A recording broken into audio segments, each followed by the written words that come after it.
From now on, we are going to start the third session of day 2. Hello everyone, I'm MC for this session, Kim Gayan. It's great to see you all.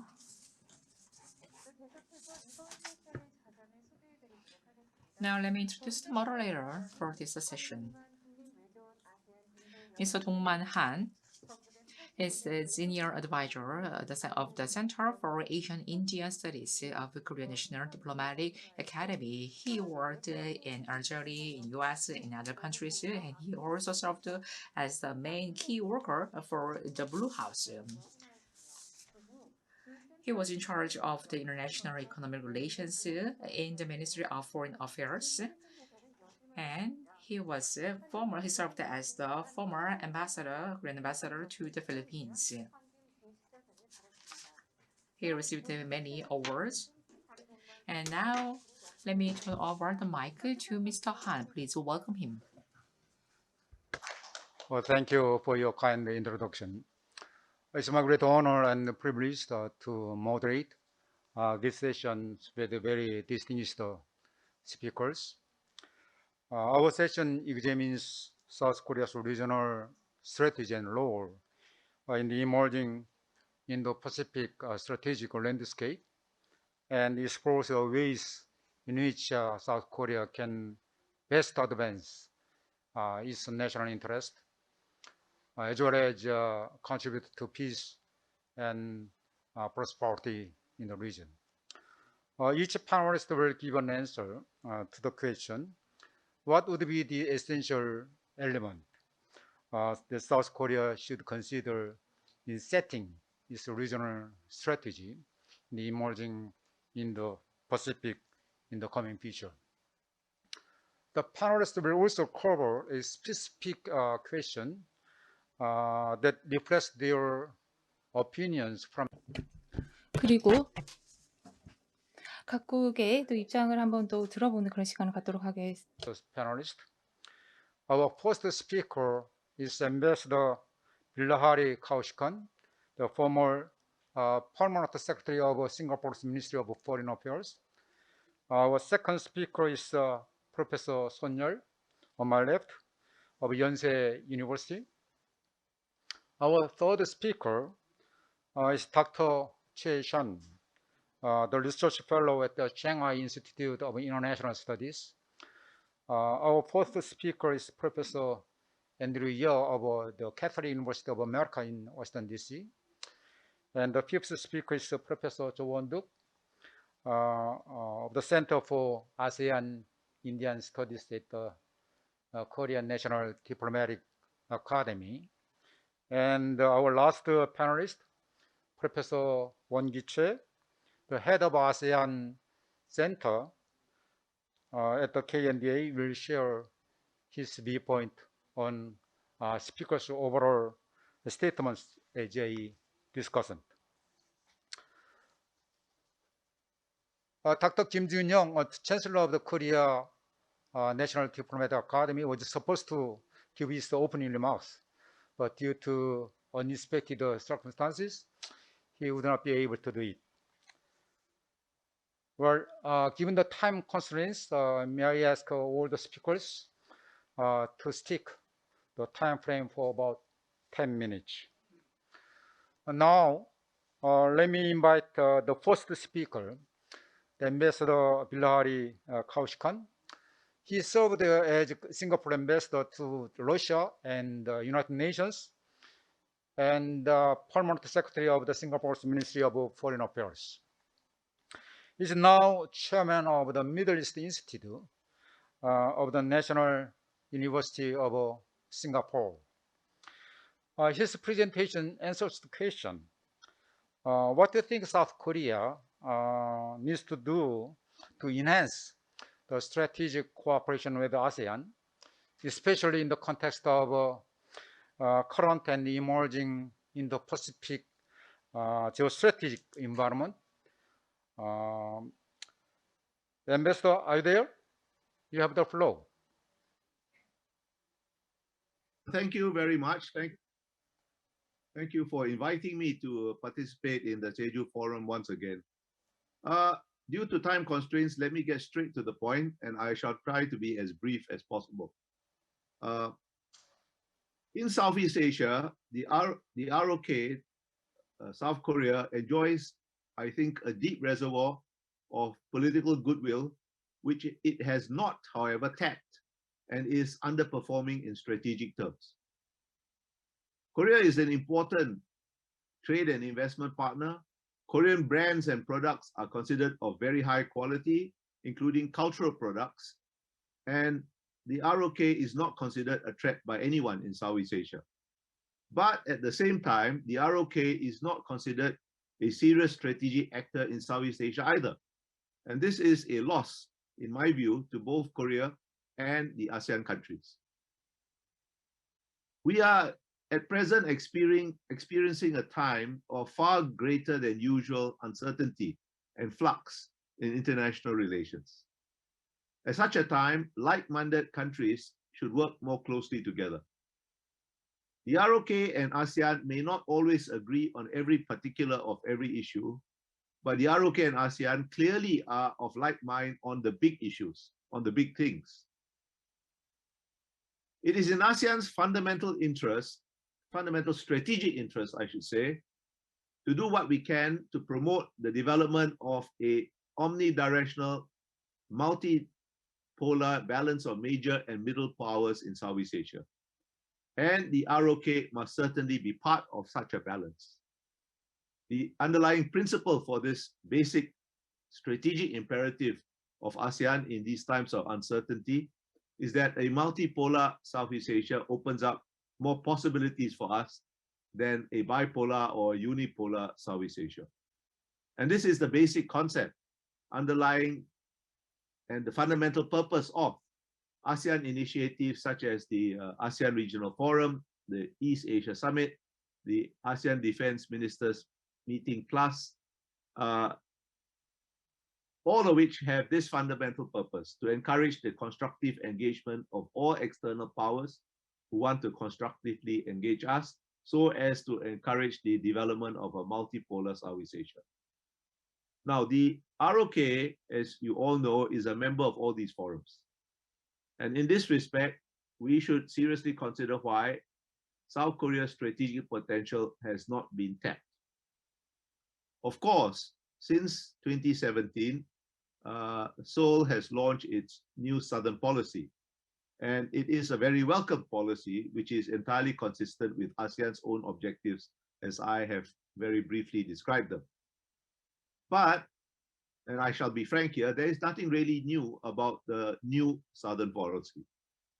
South Korea has had a positive and substantive relationship with ASEAN for many decades before 2017, and has had strong and positive bilateral ties with individual ASEAN members for much, much longer. And all this is all to the good, as are all the various declarations, plans of actions, and other documents that lay out many projects and initiatives in a variety of different policy domains, encompassing all three ASEAN community pillars in which South Korea and ASEAN have agreed. But they do not cohere to anything that is more than the sum of their parts, at least in my opinion. The new Southern policy comes across as a collection of projects. And while each project is very welcome, a collection of projects is only that, a collection of projects. In 2010, we decided to elevate ROK-ASEAN relations from a comprehensive cooperation to a strategic partnership. But what really do we mean by this term strategic? Strategic is one of the most overused, perhaps, terms in ASEAN's political diplomatic lexicon. Strategic is usually used as a synonym for important. When we decided to call ROK-ASEAN relations a strategic partnership, it was primarily a means of signaling the importance we place on the relationship, importance that is commensurate to not just ROK status, but signaling that we consider ROK as important as other dialogue partners with whom we had strategic partnerships. Now, this is not insignificant, but we should, I think, be more ambitious in our understanding of what is truly strategic. Individual projects must become something bigger than the sum of various projects in order to be strategic. Since 2017, when the NSP, the new Southern Policy, was launched, trade with Southeast Asia, trade and investments with Southeast Asia have generally increased, although they are not increased equally over all 10 ASEAN members. And although trade weakened in 2019 and 2020 due to the pandemic and the US-China trade war, I think this is quite understandable. And in November last year, in November 2020, the ROK announced an upgraded version of the new Southern Policy to meet these new challenges and deal with new issues, such as digital transformation. And I have no doubt that ROK's trade and investment in Southeast Asia will recover. But as I said, trade and investment are only trade and investment. Insofar as the new Southern Policy had a strategic rationale, it grew out of the realization that the ROK had perhaps grown over-reliant on China after the economic pressures that Beijing had deployed against the ROK because of the deployment of TAD. US-China trade tensions reinforced these concerns. And these are entirely legitimate concerns, but have little to do with Southeast Asia per se. Southeast Asia is only instrumental to these concerns. To realize its strategic potential in Southeast Asia, Seoul must place trade and individual projects within a coherent framework focused on Southeast Asia and built around the long-term strategic objectives of the ROK and ASEAN, both individually and collectively. Such a framework should go beyond any particular policy domain, but integrate various policy domains, so as to enable us to work together in realistic and practical ways to systematically operationalize shared long-term strategic objectives. But do we really know what our shared long-term strategic objectives are? Our understanding of shared strategic objectives must go beyond generalities like peace or stability or prosperity. While such generalities are not unimportant as aspirations, aspirations do not in themselves prescribe anything that would enable us to create a coherent, practical, realistic, and operational strategic framework for relations. For example, the peace and stability of the Korean Peninsula is certainly a crucial general aspiration for our entire region, not just ASEAN, but entire Indo-Pacific. But have we ever had, we meaning ASEAN and the ROK, have we ever had a practical, realistic, and operational discussion on what ASEAN and the ROK can and are prepared to do together on the North Korean issue? If we have, I'm not aware of it, not throughout my career. Our discussions on North Korea only focus on what language should be incorporated into diplomatic statements. Diplomatic statements have their own importance, but still statements are only statements. I'm only using North Korea as an example. There are other issues that deserve deeper consideration. We need to identify and discuss them in a more than superficial way in order to reach a shared strategic framework. We may not always be able to agree fully on every issue, but a serious discussion would at least define the boundaries of what is realistically, operationally practical on any particular issue and set a baseline for a shared strategic framework. Such a discussion is long overdue and will require the ROK to take a broader view of its interests in Southeast Asia and ASEAN countries to take a broader view of their interests in South Korea. At present, I must say that South Korea often comes across as overly transactional and narrowly focused on its economic interests without an overarching strategic vision. Now, comparisons are always invidious, and I don't mean to be invidious, but is there anything in the history of ROK's diplomatic interactions with Southeast Asia that is even roughly equivalent to Japan's 1977 Fukuda Doctrine? Even when not explicitly acknowledged by any particular Japanese administration, the Fukuda Doctrine has served as the broad framework for Japan's approach towards Southeast Asia for more than 40 years. And contemporary Southeast Asia owes much to that framework. Having such a framework to give coherence to policies is much more important for middle powers like South Korea and Japan and Australia than it is for major powers like the US and China, whose strategic importance is self-evident. Even if they don't do anything, it is self-evident. The strategic relevance of middle powers is not self-evident, but must be constructed, must be communicated, and must be maintained. Perhaps it's time for Seoul to consider a doctrine, a broad, overarching strategic framework of its own. The new Southern policy itself does not amount to a doctrine or a strategic framework, not in my opinion. At present, it's not much more than a slogan to describe what would probably have happened anyway in terms of economic relations. Thank you for listening to me. I will end here. Thank you, Ambassador Kaushkan, for sharing your insight with us. About 10 years ago, when I was director of Security Policy Division in the Korean Foreign Ministry, I was in charge of ARF, ASEAN Regional Forum. No doubt, ASEAN has played a central role in navigating the ARF. In particular, Singapore has contributed a lot by making intellectual contributions. You mentioned Korea needs to broaden its strategic horizons with a long-term perspective beyond North Korean and economic issues. I agree with your argument that Korea's new Southern policy vis-a-vis ASEAN and India should move beyond being overly transactional. Okay, now our second speaker, Dr. Son Yeol, the professor of Graduate School of International Studies at Yonsei University. She is also president of the East Asia Institute in Seoul. His presentation answers the question, in what ways do you think South Korea should pursue and place regional strategy in the Indo-Pacific from a South Korean perspective? Professor Son, you have the floor. Thank you very much. It is my honor and pleasure to be part of this very important panel, and I think it is all the more important after listening to our Singaporean panelists who give us a very critical assessment of South Korea's policy toward that region, ASEAN.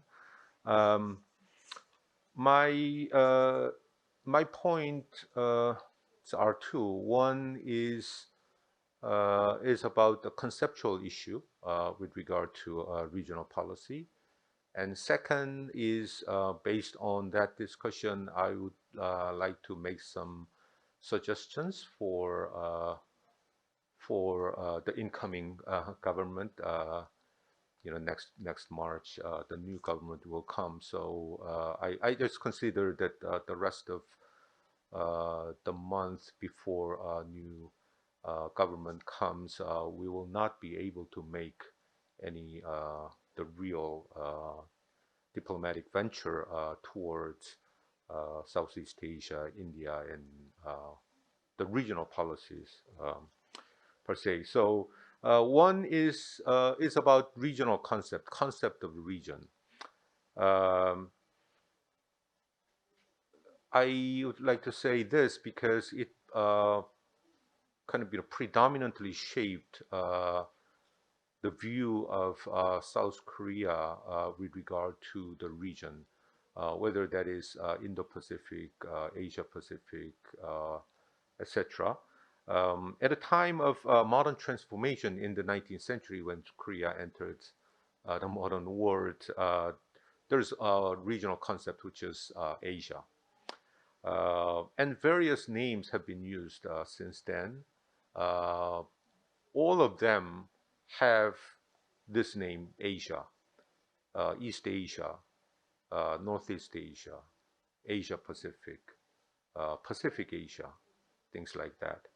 But now, we are encountering a new concept, which is Indo-Pacific. There is no Asia in that name of the region. Pacific, for example, was a concept coined during the Cold War, propagated by the United States, followed by Japan. It is very much depicting and economically advanced America-driven cooperation. So yes, South Korea during the Cold War was part of that region, but concept itself was not really fit to South Korea. After the end of the Cold War, Northeast Asia had been the predominant concept of the region. The governments from Notae, Kim Il-sung, Kim Dae-jung, Roh Moo-hyun, and up to now, most of the regional initiatives by South Korean government have the name of Northeast Asia. So currently Northeast Asian Initiative something. So here's South Korea with your regional concept and initiative with the name of Northeast Asia facing Indo-Pacific on the one hand, and the China-driven regional concept like Asia, Asia-Pacific, and also BRI. So this is the reality for South Korea. As you know that in the Pacific, specifically the topic that we discussed today, is a sum of Pacific and Indian Ocean. It is very much a maritime concept, and the United States policymakers openly call that it's the identity of maritime democracies. So such identification works well to the countries like Australia and Japan. Japan had a long tradition of leave Asia and enter the West type of thing. So Japan was ambivalent to so-called Asian identity. So they are fine with the concept Asia Pacific. And now in the Pacific, Australia, that it's a white Western nation. So Asia Pacific, in a sense, is ambivalent. So in that sense, Indo-Pacific, really works well with that country. So my point here is that South Korea's initial reluctance to Indo-Pacific, in that sense, yes, it's partly because of Indo-Pacific can be and is used as an China balancing. Two, also, South Korea was reluctant because it was promoted by Japan and Mr. Abe at a time when Korea had a deep, deep trouble with that country. But fundamentally, it is an unfamiliar territory, unfamiliar spatial concept for South Korea. So in that sense, Korea is a latecomer. This government slowly moved into the term Indo-Pacific very lately. So the upshot is that South Korea matches its New Southern policy with Indo-Pacific or FOIP. There are reasons, like I said. So South Korea actually needs a policy toward Indo-Pacific because Indo-Pacific is a broader regional vision and it has various dimensions, not only commercially driven like Ambassador Han just mentioned, but also security and other dimensions. New Southern policy is a Southern policy. It does not overlap with the Indo-Pacific. So South Korea needs a regional policy that deals with Indo-Pacific. The next government should find a regional concept to match with a new geopolitical and geoeconomic landscape. So that's my first point. And second point is that, in the context of US-China strategic competition, I'm sorry, how many minutes do I have? We have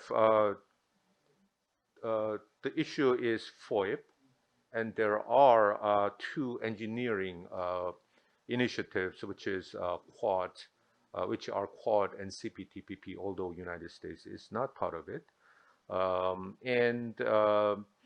We look at these two initiatives, and we can find some role for South Korea. And I think the first speaker today said about the middle powers role.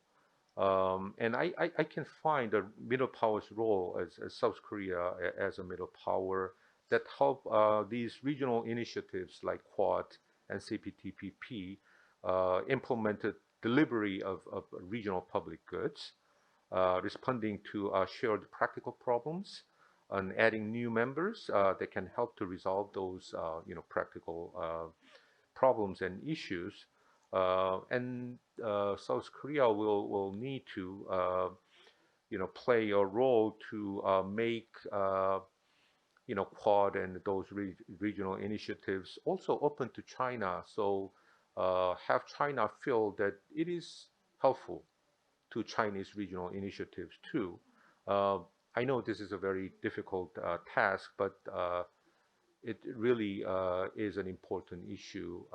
Task that some players like the middle power South Korea should do. And finally, one very important issue, which is the recovery from a diplomatic fallout with Japan. Japan is a pivotal player in the regional cooperation game, FOIP, Quad, CPTPP. In all areas, Japan has played an incredible role. So if Japan bypass South Korea or vice versa, that would really hurt the prospect of all these things. So it is increasingly difficult for South Korea to play a proactive role in any of the regional initiatives at the moment. So because strategic move has been considerably circumscribed by this difficult relationship with Japan. So recuperating a bilateral relationship with Japan is essential to South Korea's new regional policies that can be prepared for the next year. So let me stop here. Thank you very much. Okay, thank you, Professor Son, for your excellent presentation. My understanding is that Indo-Pacific is beyond the geographical definition. It's the kind of combined notion of a geopolitical, geostrategic, and geoeconomic landscape.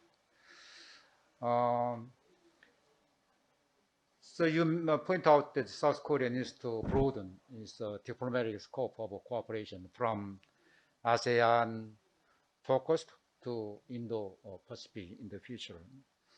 And so you also mentioned the South Korea's role as a middle power to help regional initiatives implement delivery of public goods. It's quite interesting, but very important point that you said it's a time for South Korea to have a better relationship with Japan to move forward the trilateral partnerships or relationships such as Korea, Japan, the United States, and the Korea, Japan, and China. Okay, thank you again, Professor Son. Now, let me invite our third speaker, Dr. Andrew Yo. He's a professor of politics at the Catholic University of America in Washington, D.C., and the senior fellow at the Mansfield Foundation. His presentation covers the question, in what ways the South Korea should pursue and place regional strategy in the Pacific from a U.S. perspective. Professor Yo, are you there? The floor is Yes. Yours. Hi, good afternoon. Thank you, Ambassador Han. And I'm especially honored that you're chairing our panel. I just returned from Manila after 18 months last week. I'm sorry that we couldn't actually meet in person during that time, but I'm now in Washington, D.C. So greetings from Washington, where it's very late or early, depending on your perspective. I was asked to offer a U.S. perspective on how South Korea should pursue and play its regional strategy in the Indo-Pacific. So I think Dr. Son had laid out a good understanding of the Indo-Pacific region and what South Korea should do from a Korean perspective, so and a somewhat Japan perspective. So I'm happy to give the US perspective on this question. Several experts have made note of South Korea's hedging strategy between the United States and China in the wake of US-Sino competition. So US-China rivalry is really the 800-pound gorilla in this room that gets in the way of a lot of different policy questions. But with this hedging strategy, it's no surprise that the Moon Jae-in government has tried to maintain positive relations with both countries by staying in the middle. South Korea is not alone in this regard, as many other secondary and small states in Asia try to balance their relationship between Beijing and Washington to varying degrees. What makes the Korean case interesting, however, is that South Korea has a very strong alliance with the United States. We might expect Southeast Asian nations to hedge, as they have no formal alliance partnerships with the United States or China, with the exception of the Philippines. But in the case of South Korea, there's a clear alliance commitment between Seoul and Washington through the 1953 Mutual Defense Treaty. This is why some US policymakers become flustered when it appears as if South Korea remains less committed to US strategic objectives. Ruminations about South Korea's absence from the Indo-Pacific narrative and the Quad have raised some questions in Washington about Seoul's position on strategic issues outside of the Korean Peninsula. So if I were to give the US perspective, some degree of geopolitical disconnect has always been present in US-South Korea relations, given the interests and responsibilities of the United States as a global power and South Korea's narrower and more limited subset of concerns as a regional middle power.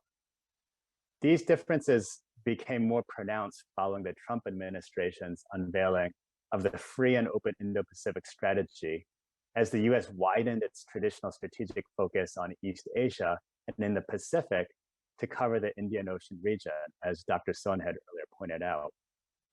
Moreover, even though the Indo-Pacific strategy was more of a continuation of the US-Asia pivot under the Obama administration, the declaration of a free and open Indo-Pacific appeared to further intensify US competition with China. South Korea, of course, was uncomfortable with this new narrative. Although the Moon government has also invested in diplomatic, economic, and human capital in the Pacific area, or even in the Indo-Pacific region through the New Southern Policy, President Moon's foreign policy priority has always been centered on North Korea and inter-Korea relations. This is both understandable and inevitable. Makes plenty of sense. North Korean provocations or potential instability on the Korean Peninsula directly affects South Korea more than any other nation.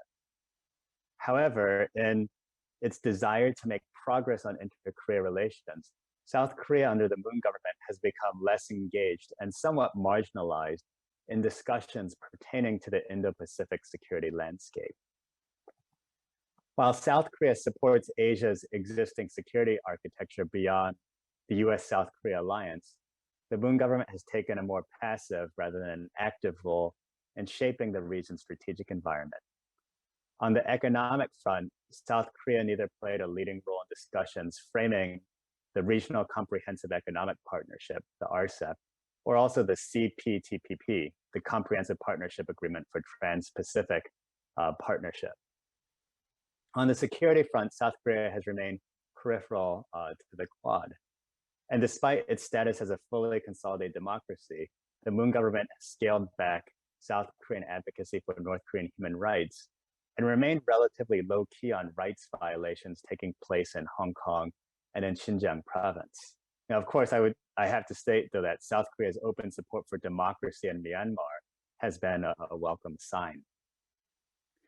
So regardless of the potential flaws in the US Indo-Pacific strategy, the Indo-Pacific framing is likely to stay. As Australian strategist Rory Medcalf notes, the Indo-Pacific is now the standard American lens for the region and is now embraced by countries within and outside of Asia. regional cooperation around the Indo-Pacific strategy is moving forward, whether South Korea likes it or not. And I think the Moon government has come to accept this based on the most recent Moon-Biden joint statement. Now, progressive foreign policy voices in South Korea have called on Seoul to maintain a more independent posture by not becoming too reliant on the United States alliance or joining coalitions, presumably the Quad, that exclude other countries. That might be China. However, foreign policy autonomy and hedging behavior are no guarantee for regional stability, much less Korean peace and security, given the thickening web of security ties. Nor will the adoption of a more neutral position in the Pacific prevent China from bullying Korea or from undercutting Seoul's regional economic interest. For instance, Chinese economic coercion leveraged against a third country may still indirectly impact Seoul. And just because South Korea shows deference to Xi Jinping, that hasn't stopped Chinese fishermen from violating South Korea's exclusive economic zone, or the ADIZ, for that matter.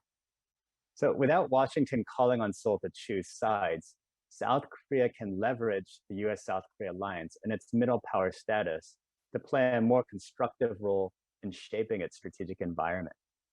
Avoiding potential fallout with Beijing should not be the primary factor driving the Moon government's strategic decisions in the Indo-Pacific. Rather, to protect its own maritime interests, including exports that accounted for 40% of Korea's GDP in 2019, Seoul must continue to cultivate bilateral and multilateral partnerships with like-minded regional actors. By remaining engaged in Indo-Pacific affairs, the Moon government or the next South Korean government can signal to China and other nations South Korea's support for rules, norms, and laws that enhance, not undermine regional governance. Such an approach need not exclude China and can include acceptance of legitimate Chinese interests that do not violate existing international laws. So downplaying the Indo-Pacific narrative at this point would only marginalize South Korea's position in the making of an Indo-Pacific regional architecture. From the US perspective then, the Moon-Biden summit and the joint statement was a welcome sign that Korea would become more engaged in the Indo-Pacific. I did have a few recommendations. I can just give three that maybe from a US perspective, what perhaps the US-South Korea alliance or South Korea could do next. And one, which I'm sure Dr. Chae Won-gi may touch on this, but I've also argued that Seoul should boost the peace pillar of the new Southern policy. There's three pillars: people, prosperity, and peace. And peace, while it's fleshed out and addresses non-traditional security issues, some of these issues like infrastructure development or even humanitarian assistance, they may have strategic implications for it. And so it's better for South Korea to have some kind of policy or place in mind that would boost the peace pillar. I also think that Seoul and Washington, so my second point is that Seoul and Washington can support forums and institutions that advance human rights, democracy, and the rule of law in the Indo-Pacific. And this is certainly something that the Biden administration is really seeking to do. And then the last point I would make is that navigating relations between Beijing and Washington need not be seen as a choice, as everyone calls it. While South Korea understandably prefers staying on the sidelines of maritime disputes in the South China Sea, it can prod Beijing to adhere to international norms and standards on issues ranging from intellectual property, cybersecurity, and financial technology. And of course, should US-North Korea diplomacy resume, Seoul can also encourage Beijing to play a constructive role regarding Korea peace. So I think I'll stop there, and I look forward to any comments or discussion points afterwards. Thank you.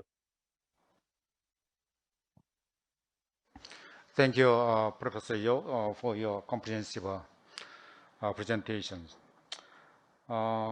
As he mentioned, we are witnessing new security tensions between the United States and China. So to some extent, the Washington consensus is confronting with the Beijing and the consensus. But however, according to him,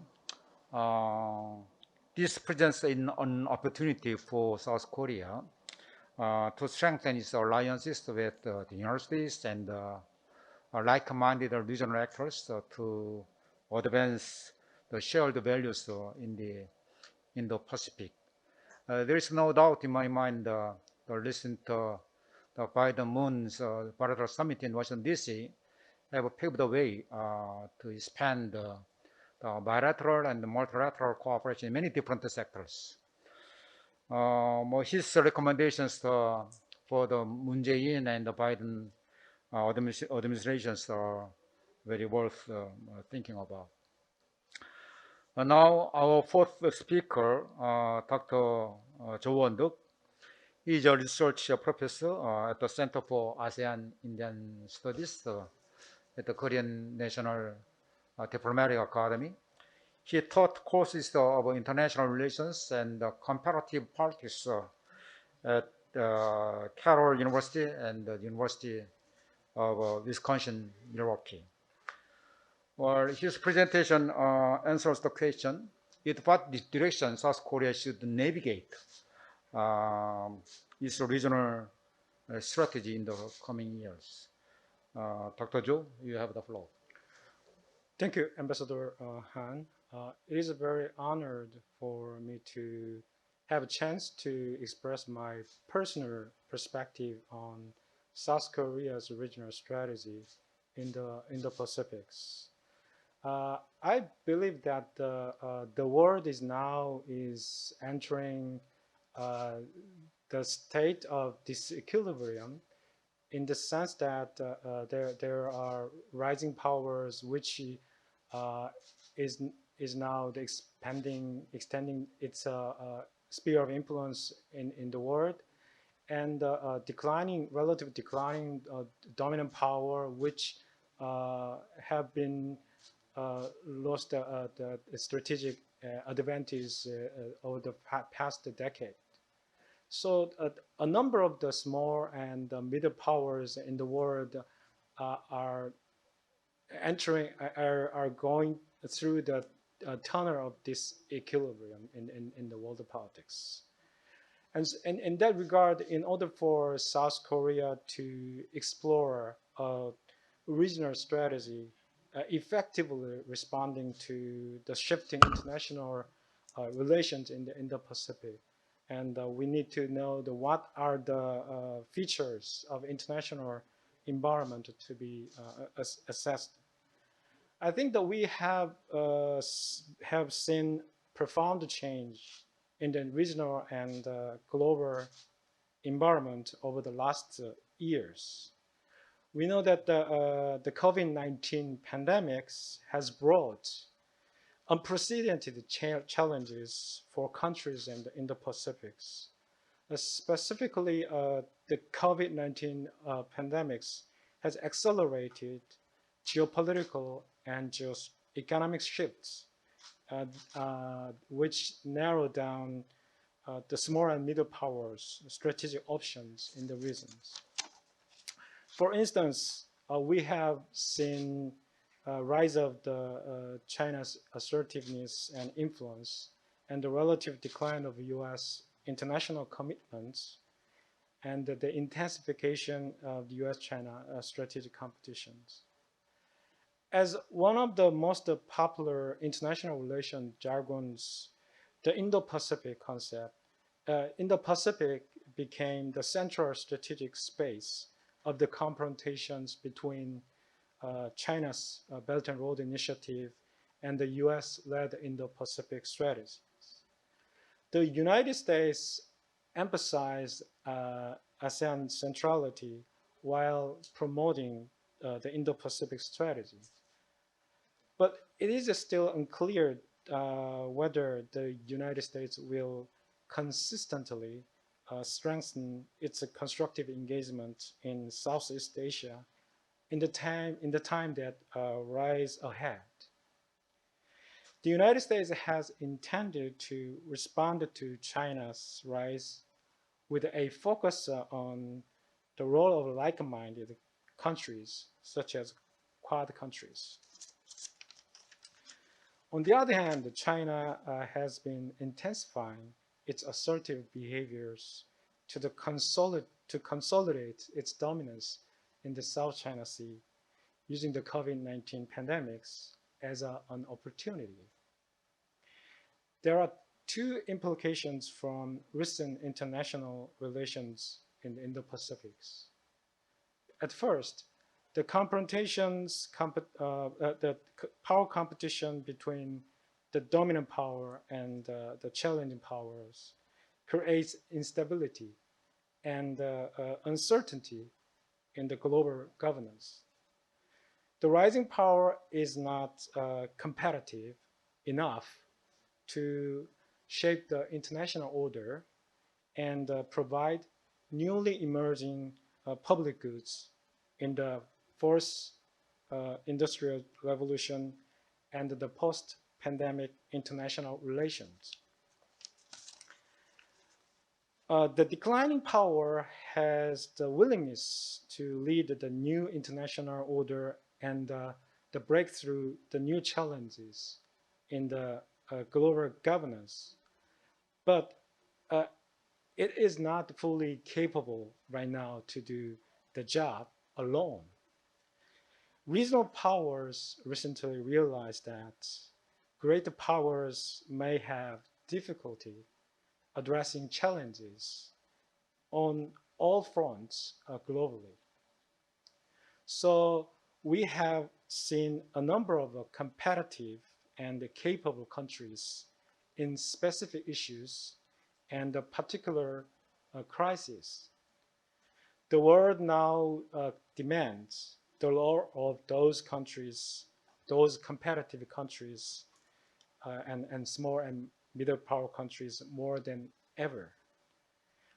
And we are now in the era of global division of labor in responding to new challenges and regional stability. And small and middle powers can exercise leadership in working on new types of issues, including supply chain resilience, high technology infrastructure and capacity, pandemics, and climate change, and so on. In that sense, South Korea can change the strategic narrative from a reactional to the international relations shifts to proactive or leading role in shaping the order and issues in the Indo-Pacific. At the same time, it is relatively difficult to recover the weakened multilateralism in a day. So countries like South Korea can strengthen the networks of bilateral and unilateral cooperations. The cooperative networks can play a bridge role in reinvigorating multilateralism later. In specific, Korea needs to institutionalize and expand dialogue platforms with the middle and small powers in various groupings in various issues. And South Korea needs to lead the specific issues in the global governance, further cooperating at regional institutions and forums such as East Asia Summit, IORA, ASEAN-led multilateral institutions, and G20, and so on. So now a number of middle and small powers can inclusively can cooperate with each other in tackling the new emerging global challenges, at least independently of the superpowers and great powers law. So, and South Korea can strategically expand its diplomatic and strategic networks with like-minded small and middle power countries in the Pacific in near future. And I'll stop here. Thank you. Thank you, Professor Joe. But personally, I'm wondering how can we define the notion of a middle power and the small powers, the GDP standard, but also the Ambassador Kaushika and the Professor Son also mentioned the role of middle powers in regional and global governance. So it's true that the middle powers role is quite very important, and to some extent the middle power can contribute to addressing and solving some regional and global challenges such as global health issues or economic issues. And as a member of middle powers, I think South Korea can exercise its leadership on very specific issues within the global governance. Now, in the context of G20, the South Korea initiated the establishment of a cross-regional middle power group, MIKTA, M-I-K-T-A, composed of Mexico, Indonesia, Korea, Turkey, and Australia.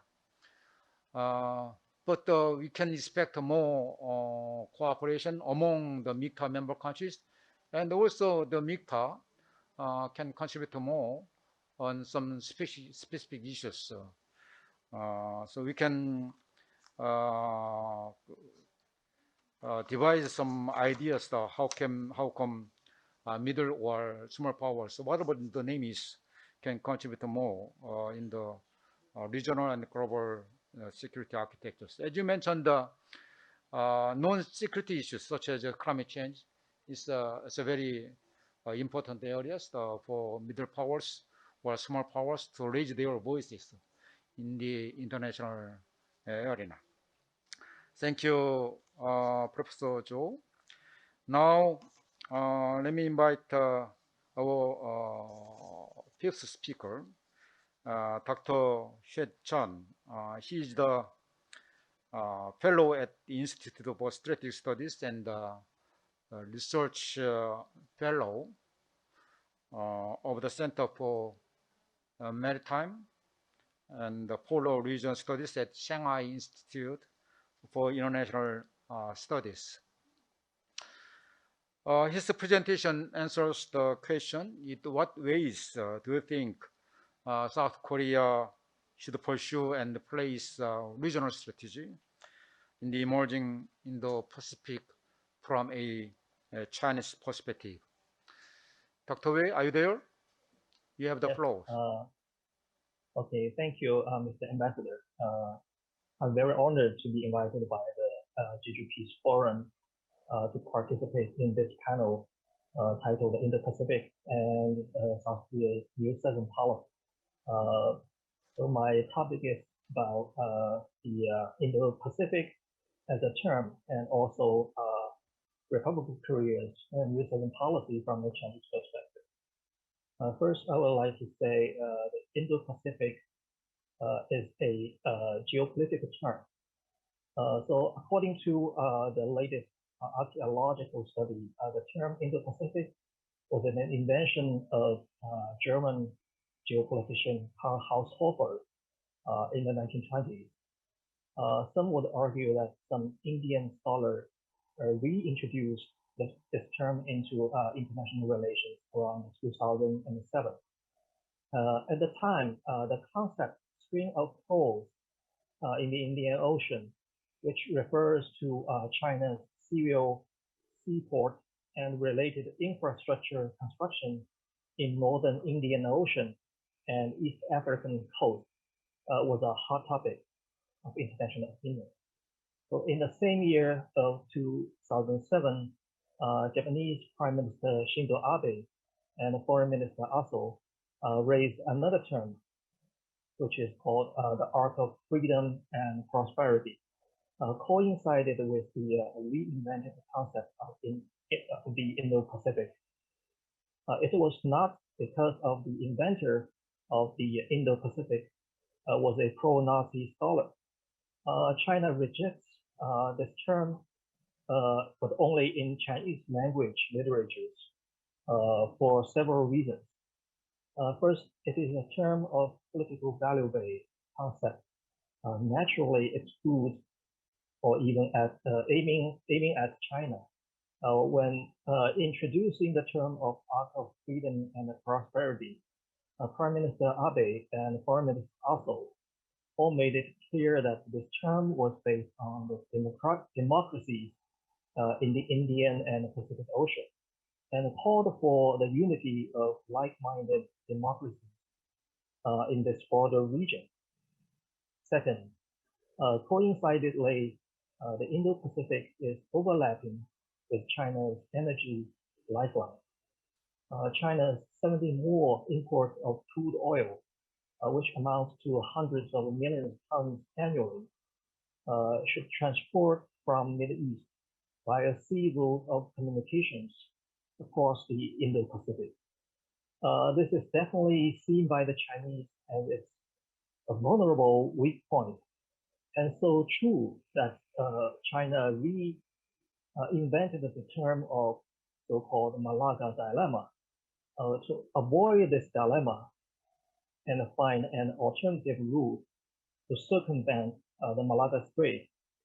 China even built an oil and gas pipeline in Myanmar in 2009 to pump the oil and the gas onto the Yunnan Plateau, which is not quite economic in the sense of economy. Third, when the US stepping into this Indo-Pacific term and rolled it into its own pivot to Asia strategy, it really rang an alarm bell to the Chinese. The first practice of the Indo-Pacific strategy was reintroducing the US Marine Corps into Australia in 2011. And in 2018, the US PACON was renamed as the US Indo-PACON, and the US Indo-Pacific strategy was also introduced. So from the Chinese perspective, the Indo-Pacific is for sure a hostile geopolitical or even military term to deal with China. For all the above reasons comprise China's political attitude to reject this term and ideas behind. Second, I would like to talk a little about the Republic of Korea as a key point of world supply chain. The Moon Jae-in government raised the New Southern Policy coincides with the need for industrialized powers to reshuffle the world supply chain along with the COVID-19 pandemic. The US and other powers found that at the pinnacle of the pandemic, that the Republic of Korea is at the key point of global supply chain. South Korea is the major leading semiconductor supplier, and she soon will be the only Western COVID vaccine producer in Northeast Asia, a position even Japan could not possess. And finally, the Republic of Korea could prove she is an alternative infrastructure provider for the Indo-Pacific. South Korea has a long history of successful infrastructure project experiences in the Middle East and investment in Southeast Asia. The US and other industrialized powers now are in need for the resilience of the world supply chain, as well as the alternative infrastructure supplier. South Korea may find herself in a critical position to exert its power as the major supplier of this reshuffle of the world supply chain, while on the other hand, it will not hamper its economic and political relations with China.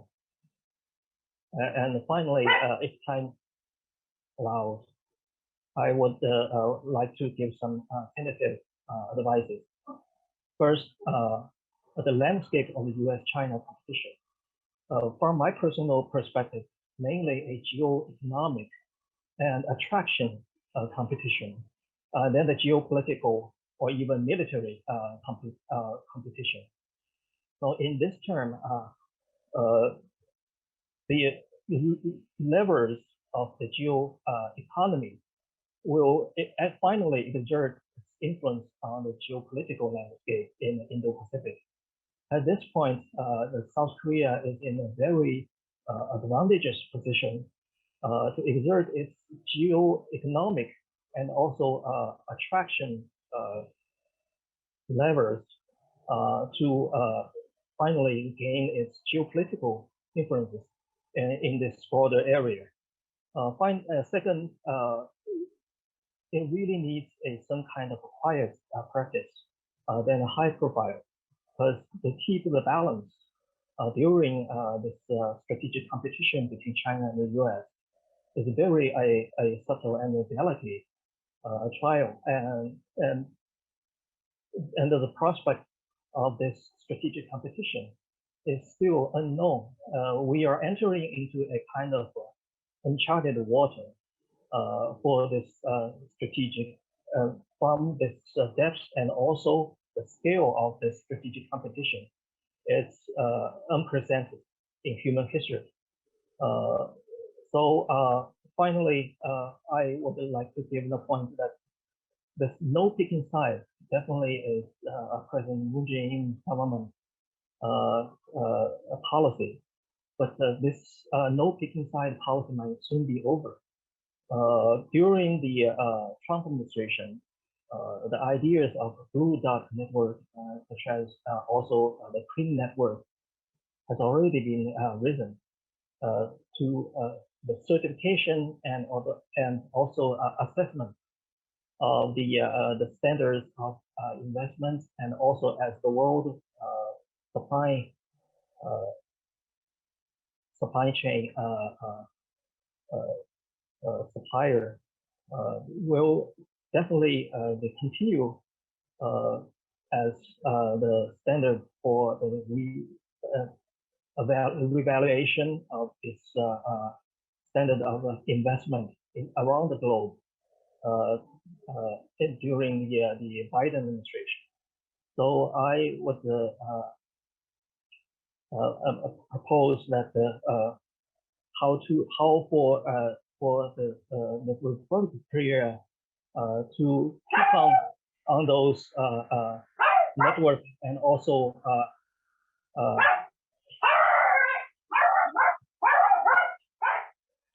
I will stop here. It's a question for the South Korea too.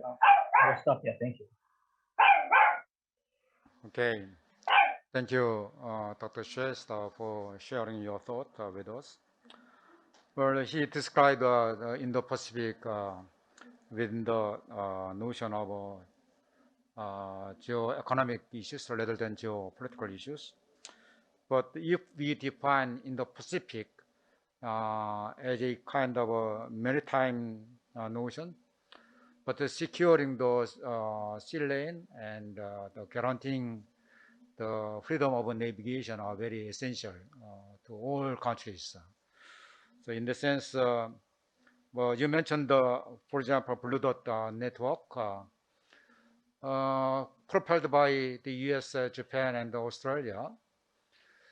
They said it's not counter measures of Chinese Belt and Road Initiative, but for peace and stability and co-prosperity in the region, how can we make a win-win solution between Blue Dot network and Chinese Belt and Road Initiative?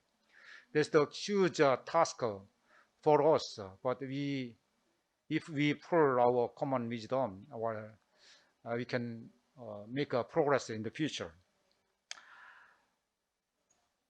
And she mentioned the Clean network, but Clean network also is the initial stage. When it comes to Blue Dot network, but this is a very promising idea, but there are a lot of the practical questions about certification system or about the funding.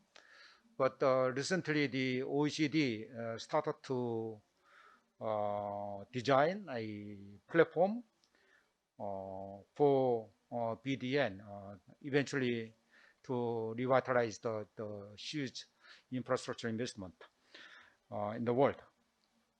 Okay, now let me invite Professor Choi. Choi Won-gi, he is the head of ASEAN Indian Studies at Korean National Diplomatic Academy. He is currently a member of the advisory group at the Presidential Committee on New Southern Policy in Korea. So he is the discussant of this session. Dr. Choi, you have the floor. Thank you, Ambassador. First of all, as the organizer of this session, I would like to express my thanks to all the panelists, especially the international speakers. And I extend my special thanks to Andrew, who is in Washington, D.C. Now it's early in the morning. He's supposed to sleep, but he's now sitting in front of the camera and participating in this seminar. So I thank you very much. It was great to hear the very concise and transient comments regarding what Korea needs to do to improve its strategic options.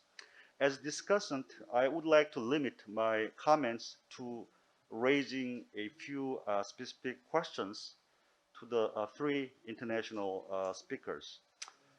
First, Ambassador Kaushkan, as usual, you are making a very frank and very critical comments. I appreciate that. I'd like to make a brief comment about your presentation and ask a question. I agree with you that NSP is pretty weak on the strategic component.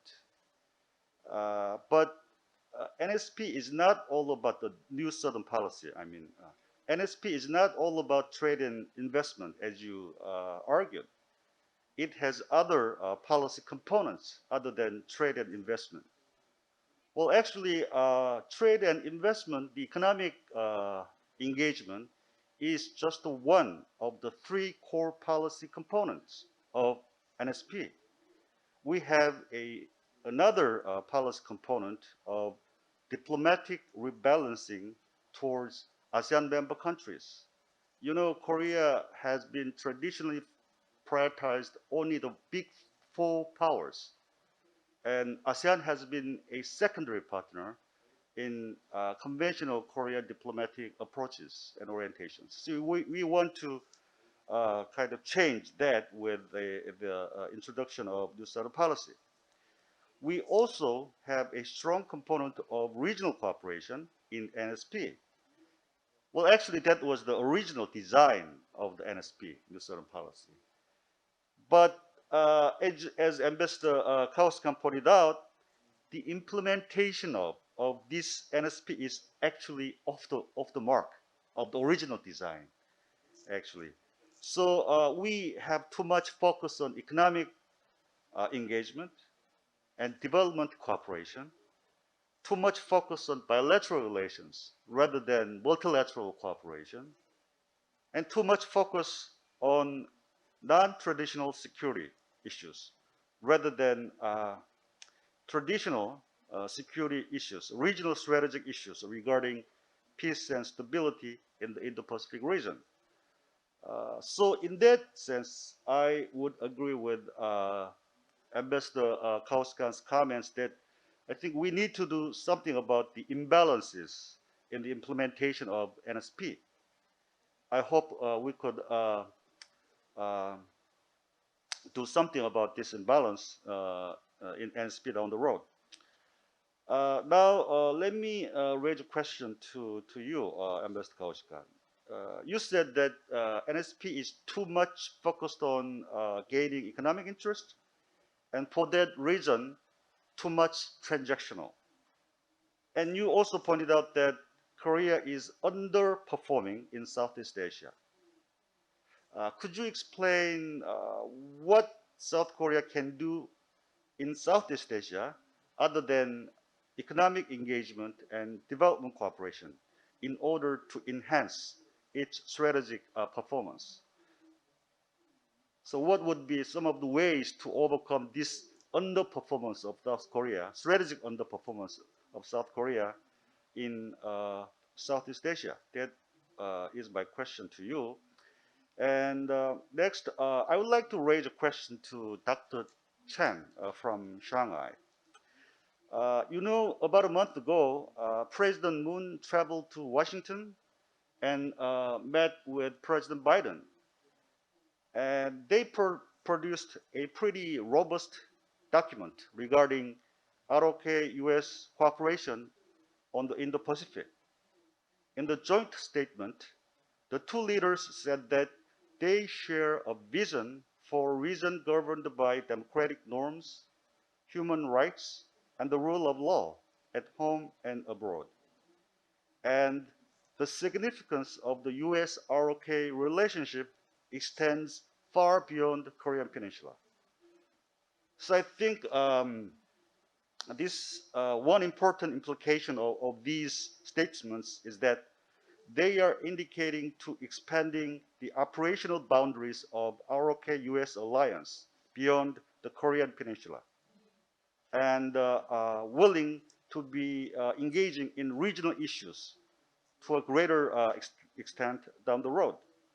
So I'm wondering, what would be your perspectives on take on about these statements about the idea of broadening ROK-US alliance beyond the Korean Peninsula? That is my question to Dr. Chen. And finally, my question to Andrew. You said that in your written statement, you said that South Korea does not need hedging strategy like what Southeast Asian countries are doing because we have a treaty ally. We have alliance commitment from the US. So we don't need to pursue hedging strategy. And I agree with you that we need to strengthen the peace pillar of the New Southern policy. But I mean, I am wondering what kind of things that we can do to improve the peace pillar of the New Southern policy. What would be some of the ways to enhance New Southern policies strategic dimension? For example, do you think that South Korea needs to participate in the American fund activities in the South China Sea? What kind of things can South Korea can do to enhance its peace pillar? That's my question to Andrew, to you. Thank you. Thank you, Professor Che. So may I first invite Ambassador Kaushikon to respond to Professor Che's comment and question. But given the time constraint, please respond for 1 or 2 minutes, please. Ambassador Kaushikon, are you there? Don't worry, I will be very brief. I'll be very, very brief. No, Ambassador Cho, good to see you, if only on Zoom.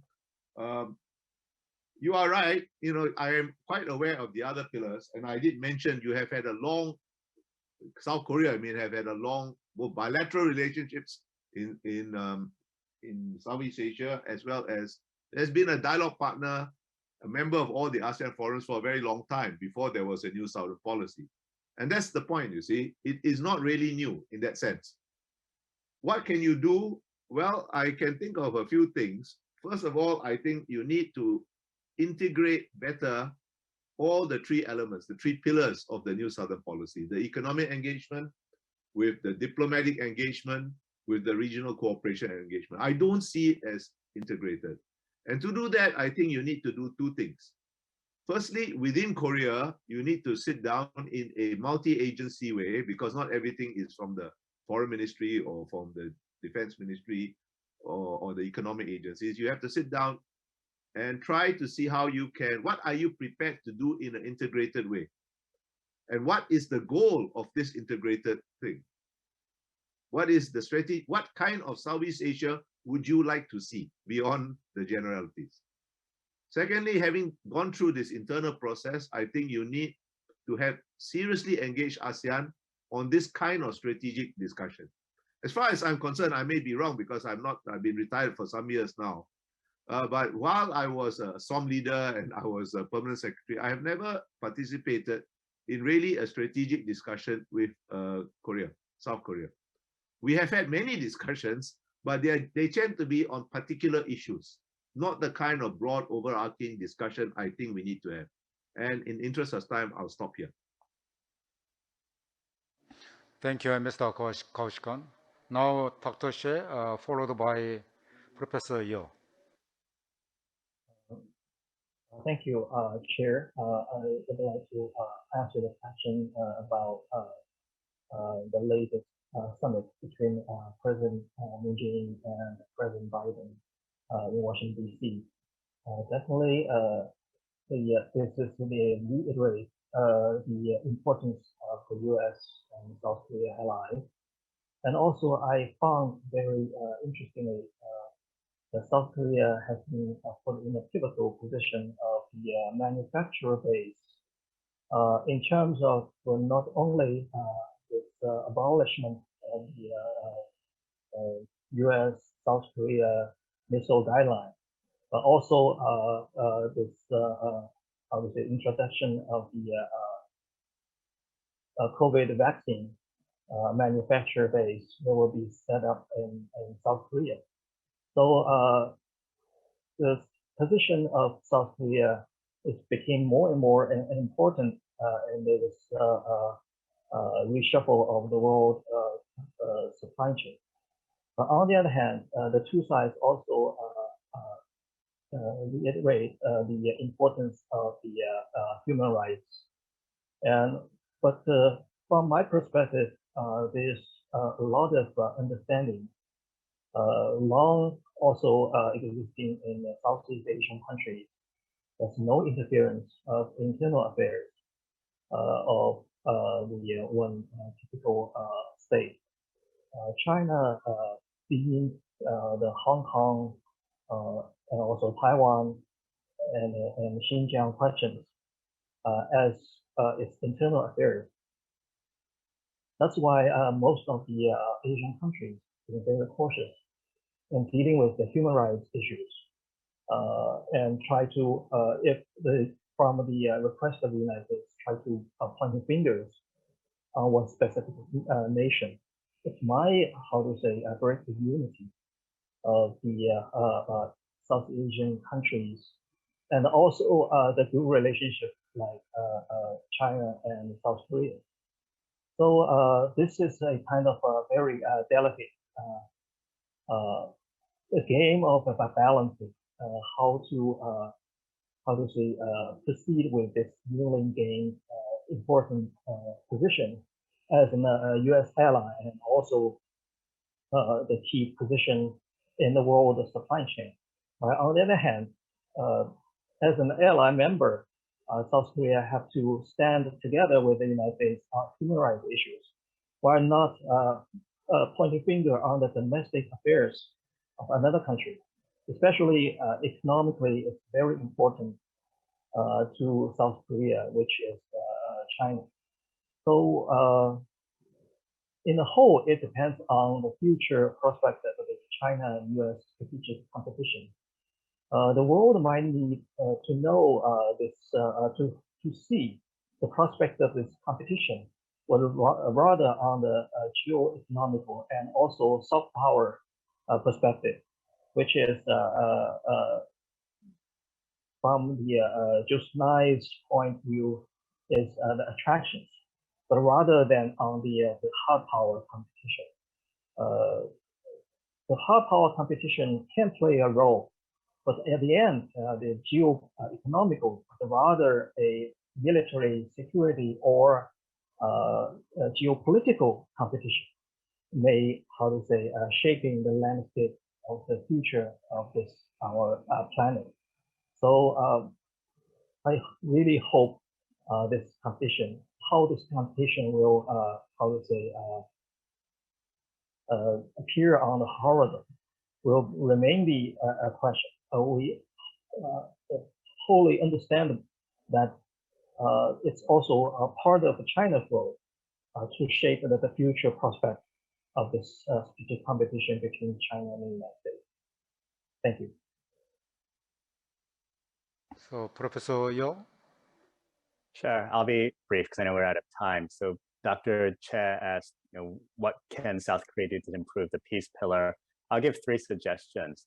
The first relates to freedom of navigation operations, so FONOPs.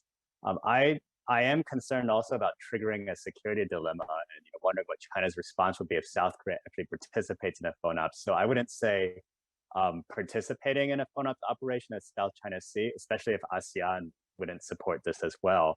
But I do think South Korea can make statements that support U.S. freedom of navigation operations and give the U.S. and its allies some diplomatic cover to show some support in that way.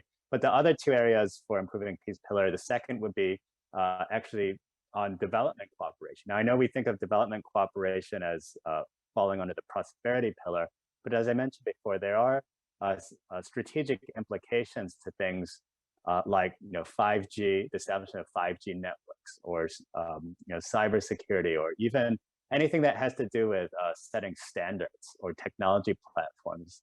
These are all things that have strategic implications. So thinking about whether South Korea wants to participate in the Blue Dot network, again, these are development-related issues, but they can cross over to, they do have strategic implications, and so they can, I think, also fall under the peace pillar. And then finally, I think South Korea could do more to highlight its existing security partnerships. They have a security partnership with India that was established in 2015, Vietnam in 2018. And they don't really do that much, in my opinion. But I do think that under the rubric of, or the framework of a new Southern policy, they could mention these things. And even things like weapons sales or arms procurement. I know that South Korea has supplied naval ships to the Philippines and submarines. And there's a fighter jet deal with Indonesia. I don't know if that's moving forward, but these are things that aren't formally, I think, a part of the NSP. And I'm sure there are reasons why the Moon government doesn't want to highlight these things because they want to underplay the strategic imperatives. But these are things that they can mention that South Korea is doing anyway, but they can tuck this under this new Southern policy framework to give the pillar a stronger legs. So those are just 3 things that I can think of for improving the peace pillar. Thanks. Thank you all the speakers and the audience for joining us. I'm sure it was a very great time to learn and think more about the future direction of new Southern policy and so our regional strategies in the Pacific. Before concluding, my special thanks to go to Jejupo럼 Secretariat as well as Ms. Iji-Soo, researcher of our center, for organizing this very meaningful event. So without their devotion and dedication, we would not be able to make this session successful. Thank you very much, and I wish all of you to stay safe and healthy. Thank you. 네, 다시 한번 Thank you very much. Please give these people a big round of applause once again. Thank you very much for attending this session. We are going to have a short break, and the next session will begin at 5:10. The session is about reconstructing Korea-Japan relations for sustainable peace in East Asia. Please join us in the next session as well. This wraps up this session. Thank you very much.